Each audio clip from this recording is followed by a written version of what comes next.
Okay, so in this video, we are going to talk about how to make your fact sheet stronger and more convincing. This video is not a general how-to about what a fact sheet is and what the components are and how to make one. That is already explained in the fact sheet instructions that we've given to you on Canvas. So if you're just getting started on this assignment, please definitely refer to those instructions first. This video is about something very specific that is intended to help you make your fact sheet stronger and make it very persuasive as opposed to weak and flimsy. And it's the concept of a warrant, and it comes from something called the Toulmin Model of an argument, and we will get to that in a few minutes. But first we need some context. Okay, so as you know, the basic components of a fact sheet are that you're going to have to take some sort of policy position on an issue, and then that goes up top, and that's your call to action or the thing that you are advocating to have happen. And then below, you are going to describe the issue and offer context and supporting information and evidence. And of course, at the very bottom, you put things like your name and affiliation and information like that. Now, when what we've discovered in previous years is that when we ask students to submit a first draft of the fact sheet, a lot of times the sort of integration and logical flow between these components isn't all that strong, so it's easy to poke holes in it. Students will usually think of the bottom part as the problem, and then the top part as the solution. And you know, in a sense, that's fine, but there is one more piece that's important, but it's easy to overlook, and that's the connection between the two. So the relationship itself between the problem and the solution is very important, and if you don't pay special attention to that, it can leave you vulnerable. So let's take a couple of examples so that you can see what I'm talking about. And these are adapted from past student work, but of course they're anonymized. So here in this first example, the policy position is the California State Medical Board should require cultural competency training. And that's a clear proposition. So far, so good. And you know, here are some of the evidence. For instance, minority patients have a lower life expectancy. Patients who do not trust their provider are less likely to disclose information. Relatively few physicians are minorities, etc. Those are you know, good pieces of information. They're all relevant. They're on topic, and let's assume they come from good sources and all that. But the question is, do they necessarily lead you to that solution? Maybe, but maybe not. Requiring this type of training might be a good idea, but it might not be a good idea. You know, for instance, what if it doesn't work, and why should it be required, and why not just made optional, and why should it be at the state level and not something that hospitals do on their own? The point is, there's things that you could ask about it. The way it's presented here, it gives someone plenty of room to ask, you know, perfectly reasonable questions that could challenge that solution. And you don't even have to imagine somebody who is an opponent to this, you know, even just a person who's sort of very sympathetic to the problem, but they could very reasonably say, well, you know, I agree that these things are a problem, but why exactly is that the solution? So on the whole, this is sort of fine, but not a very airtight case, and I think we can do better. So we'll revisit this one in a minute. Let's look at one more example. Okay, now here, in this example number 2, the policy position is to improve access to mental health care in the United States, we should increase Medicare reimbursement to psychiatrists.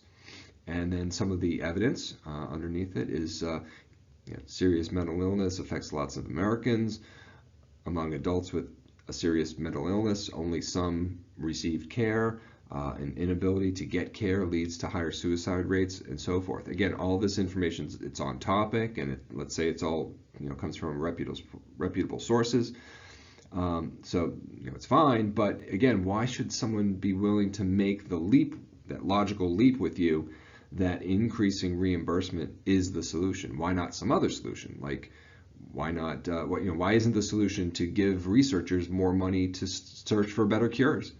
or to give hospitals money to construct special clinics for these particular patients, or to give every patient with a mental health condition a special app or a device, or to connect them somehow to some new service, right? So this claim and this set of facts could point to lots of different policy actions. So why the call for this particular one, which is increasing Medicare reimbursement?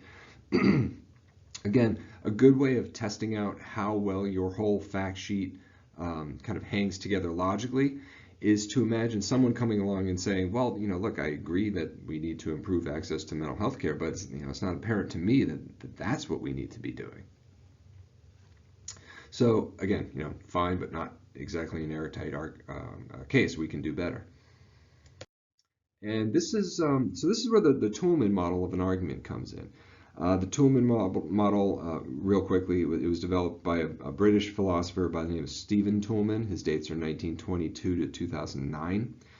And it's used in studies of reasoning and discourse all the time, and I found that it's really quite helpful here, too, in fact sheets. In the Toulmin model, the solution that you are proposing is called the claim, and the various facts and data that you have are called the grounds. And they're connected, obviously. And usually students are really good at coming up with these components for the fact sheets. By this time in the term, the claim, the solution, or the policy position or proposition has been pretty well honed, and you guys are all great by now at using libraries and PubMed and evidence and data and all that. So usually the grounds are pretty good too. But one of the things that makes a fact sheet really strong and persuasive is having a really good connection between the grounds and the claim.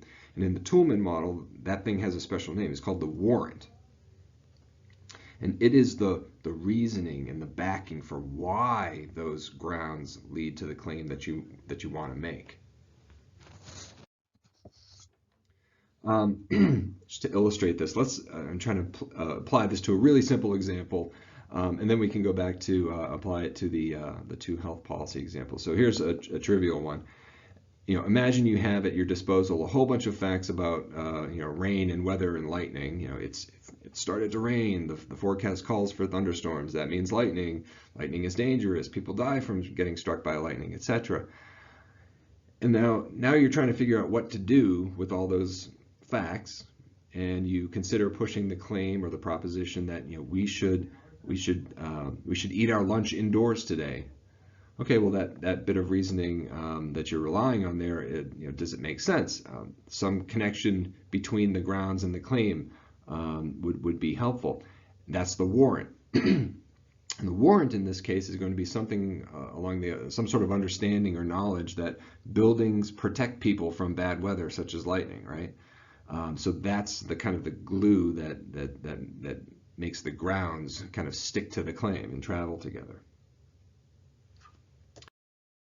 So, and by the way, the Toulmin model, it is bigger. I'm trying to present sort of a simplified version of it, but you can have a qualifier so that you say, well, you kind of hedge the logical connection. You say, well, chances are this will lead to this, or probably, or in most cases.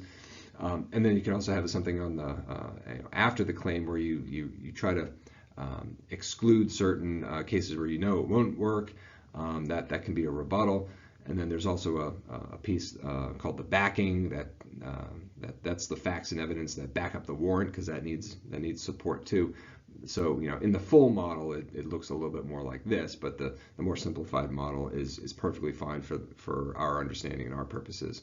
But I just wanted to let those of you who are interested know that it is bigger than just the grounds, warrant, and claim. Okay, so let's go back to the health policy examples and look at what would be a good warrant for those, and then we can wrap this up. So first, the cultural competency training example. Ideally, the thing that you'd want here is to add some evidence about how training programs have succeeded at fixing or addressing at least some, if not all, of these ills. You're going to want to find an example of a training program working somewhere, or at least some examples of other states pursuing these ends via the same method. The point is you need to have some sort of theory as to why your solution is the one to solve this to solve this problem. Don't just leave it unsaid or think that it's obvious. So I've concocted one here just to illustrate what one might sound like hypothetically. Here in the blue, it says 4 other states, and then lists some states, have recently passed legislation requiring cultural competency training as part of licensure, and each has experienced across-the-board gains in health equity. I mean, that would be a really good warrant if you had some sort of piece of evidence like that. That's a warrant, not a piece of evidence.